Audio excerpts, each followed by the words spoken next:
Oh, welcome back to This Morning. It's so lovely to have your company today. Now, yesterday, the Bank of England decided to hold interest rates at 5.25%. So, if you're worried about your mortgage, Sarah Tucker, a.k.a. the Mortgage Mum, is here to take your calls. It's so good to see you. Thank you. Thank you. We've got so many calls, so we're just going to get straight to it, really. Let's go to Lauren in North Wales. Good morning, Lauren. Hi, Lauren. Morning, everyone. Oh, morning. So what's your question to the Mortgage Mum? Yeah, thank you. So myself and my partner, we would be first-time buyers. She is self-employed and I'm employed. And we want to know what she would sort of need to prove, really, being self-employed, to prove, you know, that we can get a mortgage. As we're a bit stuck, we keep getting different answers. Right. Well, that's because there is different answers with different lenders, so that's why you need a broker to help guide you through. So, yes, she can get a mortgage if she's self-employed. It isn't as easy because you've got to look 2 years in advance. So, ideally, she's planning for that now. We would look at her accounts. So 2 years of accounts is ideal. You can sometimes get it with 1 year, but 2 years is the aim. So 2 good years of accounts, because what they're going to do is add them together and divide it by 2, and that will give her average income. So she's had a negative year and then a really positive one. She's going to have to wait time to get that affordability right. But prepare in advance, be organised and speak to a broker so that you can plan ahead. OK, no, that's great. I really appreciate the information there. Self-employed hairdresser, so the income's obviously going to be there to a point, isn't it? Yes. But, you know, she's got a trade. Yeah. And there's a certain, I'm not asking you to, like, do deals or anything, but with certain building societies and mortgage companies, would they give a more preferential treatment to someone who's self-employed or less preferential? Neither, really. It depends if they can prove it. During COVID, it was a bit different because if people's businesses were affected, negative, you know, because the lenders are looking at their security, their risk. But right now, it's better. As long as they can show the business is doing well, it's continuing, they've got clients. So hopefully, most self-employed people can still get one. Good luck, Lauren. I hope you and your partner find a place. Let's go to Jonathan, Northern Ireland. Jonathan, you're after what kind of mortgage you should choose, is that right? Yes, correct, Dermot, yes. What it is, our fixed rate is due to come to an end of 5 years. With the predicted rate expected to come down, would you advise going for another 2-year fixed or another 5-year fixed, or take the risk? OK, so you've got options with a fixed rate or a tracker rate is what I'm hearing there. And for those of you who don't know, a tracker rate it tracks the Bank of England base rate. So Alison mentioned the Bank of England kept the rate at 5.25 yesterday, and that would track it. So if that went down, those of you on a tracker rate would go down with it, but there is a risk that it could go up. With a fixed rate, it gives you certainty. So it depends what your appetite for risk is. 2-year, 5-year depends on how long you want to stay in your current property, for example. The 5-year fixed rates are cheaper at the moment than 2 years, but that can change in an instant. We see it change all the time. And the fixed rates are better than the trackers at the moment. So that may indicate, if you were analysing that, that may indicate that the Bank of England rate might start to come down in the future. It's really personal. I'd be very happy to help you navigate it, but it really depends on lots of factors. So not a straightforward answer there. But how much is, you know, that base rate's never going to come down to what it was, certainly not for a long time, to, you know, what we all got used to, the cheap money, right? Yeah. So in your experience or your expertise, how long do you think is it going to be bobbing around 5.25 late fours for a while? We don't ever know, and things like inflation completely changes it. So we actually hoped it was going to come down this time, and then the inflation news hit and we all was, I think that's going to keep it where it is. It's all about stability. They've got to create stability in the market, and the Bank of England base rate does that. It gives a good indication. But what it's important to know is fixed rates aren't necessarily just based on that. They're based on something called swap rates, and they are coming down. You know, we've seen them come down since the 31st of January quite dramatically. So it's not all about the Bank of England base rate unless you're on a tracker. Sometimes, I suppose, with a fixed rate, it's nice to know where you stand for the next few years, isn't it? How much you've got to pay, and it's just going to be that. Yeah. What are you saying, Jonathan? Going to roll that dice? Yeah, that's perfect. I like the satisfaction of knowing what I'm going to be doing every year, rather than just it's fluctuating on and off, you know? Yeah, absolutely. Well, good luck, Jonathan. Good luck, Jonathan. Thank you, guys. All the best. See you, mate. Bye. OK, let's go to Maxine now in Northamptonshire. Good morning, Maxine. Hi, Maxine. Oh, good morning. Oh, morning. What's your question? We bought our forever home 18 months ago, and we're due in June to renegotiate our mortgage deal on it. It was on a fixed rate for 2 years at 2.4. Obviously, nice. As we've just suggested, the rate's gone up considerably, which might mean £300 or £400 a month increase on the current mortgage that we've got. Yeah. My husband's self-employed, I'm employed, our wages haven't gone up, considerably. So we're wondering how we can mitigate that increase. We've thought about whether it might be extending the period of the mortgage or maybe interest only for a temporary period, but we wondered if there was any other options. I mean, Maxine, you're thinking along the right lines. Extending your terms exactly what I would have spoken to you about, depending on how long your term is. Definitely explore what that looks like. You'll be surprised what a difference that can make to your monthly payment extending that term.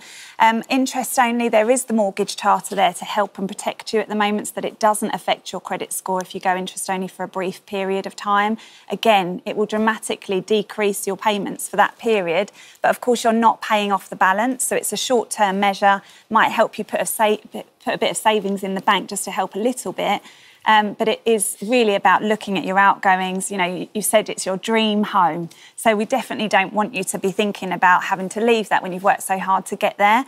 So it's about thinking long-term as well. What are the things you can do to your monthly budget to help? So what about transferring, if she's got savings, transferring them and getting an offset if she has a new mortgage? Yeah, absolutely. If you've got savings, you can reduce your balance. And any time you're reducing your balance is a good thing.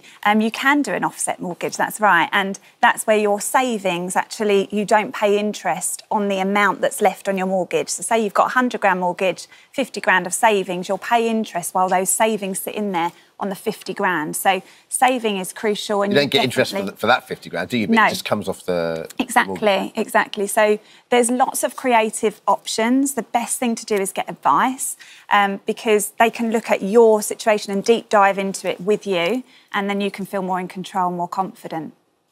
So is it possible then to do an interest only for just maybe like that 2-year period and see how the interest rates settle? So the mortgage charter will allow you to do it for 6 months, but some lenders, depending on how much equity you've got, where those savings come in, will let you do it for the term. They'll just want to see how you're going to pay it off eventually, because what we don't want is you coming to the end of the mortgage and you've got your dream home, you don't want to sell it, and you've still got to pay that balance eventually. So they'll look at how are you going to do that. Right, OK. So it's probably a good point in which to examine our finances a bit closely and see where we can make cutbacks. Definitely, and we all can. We think we can't, but we can. If you sit and write it all down and try and make it a calm, positive exercise that you're doing to improve your situation rather than the negative around it, which obviously is difficult, it can feel quite good to save money when you were overlooking it before. So hopefully there will be some movement there as well. Yeah, OK, lovely. Best of luck. Good luck. Good luck, Maxine. I've just realised, so interest only, you're literally only paying the interest. So you're not paying off your house? No. So you get to the end of the term and you still owe what your house is? But you're only paying the interest, so you're paying a lot less. Yeah, but what's the point of doing that then? If you haven't paid off your house at the end of it? You'll pay less monthly. So for some people, that is the only option. Or for some people, they'll say, look, at the end, I just want to sell the house or downsize, Yeah. So it really depends on that exit. It's such a good mindset to have, though. Look at the way of sitting down and actually seeing where you can save money and make it a positive thing rather than this is where I've got to cut back. Definitely. Myself and my husband have done it this year. My mortgage has gone up. I'm a consumer of this as well as an advisor, and I see it both sides, and it's felt quite good to take control. Let's go to Ellen now. Yeah. Good morning, Ellen. Hi, Ellen. Good morning, everyone. Morning. Now, tell us your story, because it's quite complicated, isn't it? It's very complicated, to be honest with you, yeah. So basically, my mortgage, or our mortgage, has come to an end this year. Yeah. And 10 years ago, my husband was bankrupt. So obviously that mortgage has still been going since then. Now, obviously, we need to remortgage. What are our chances of getting a mortgage, being as he was declared bankrupt 10 years ago? Right. So if you've been declared bankrupt, it does depend if it's discharged now. So that would be my first question is, was it discharged or has it been discharged in those 10 years? You know what? We've never heard anything back from them. So It's discharged. So it means sort of it's paid off or it's settled. Yeah. They're happy. So if it was 10 years ago and it's discharged, some lenders will ignore it. Others won't. So it really requires a specialist to look at it. My main message to you is everyone has a story, everyone has a reason why these things happen, and there's a lot of shame around bad credit or bankruptcy that you then avoid getting advice and you avoid speaking to the right people because you're worried about what they're going to think. And my message to you is there is a plan that you can make, whether that's long-term or short-term, and people like brokers are there to help you. So definitely, you know, calling in today is great. That's a great first step, but get specialist advice and look at it, because you might be surprised. Some lenders might not even look at it and you might think, oh, actually, I'm in a much more positive position and I'm not going to get looked at as negatively as you're carrying. So I definitely think it's great you've called in because it shows other people it's safe to look at it. There are bad credit mortgages. I don't like to term them like that, but there are specialist lenders that are there and will lend if you've got bankruptcy or a CCJ or other forms of bad credit. what I was wondering was, I did think about going to see a financial advisor, and I was thinking that if we was lucky enough to get another mortgage, would we then be on the high risk end where we're paying a lot of interest on the mortgage because we are high risk, possibly? If they are looking at you in that way as a high risk client, then yes, you will pay a higher rate, but there's no guarantee that you will be in that category because it depends how they're going to view your bankruptcy. And they'll ask you questions around it as well if they need to feel more comfortable. So it really is a personal exchange between us and the lender on your behalf. To really put that forward. So it's not an easy one to give you that answer today, but definitely get it looked at because you are going to have more options than you think. Thanks, Ellen. Thanks for calling in. All right, thank you very much for your help. I appreciate it. Thank you, Ellen. Ellen. And Sarah, that was so interesting. Oh, so interesting. I've learnt so much. Me too. Thank you. Thank you so much. Thank you.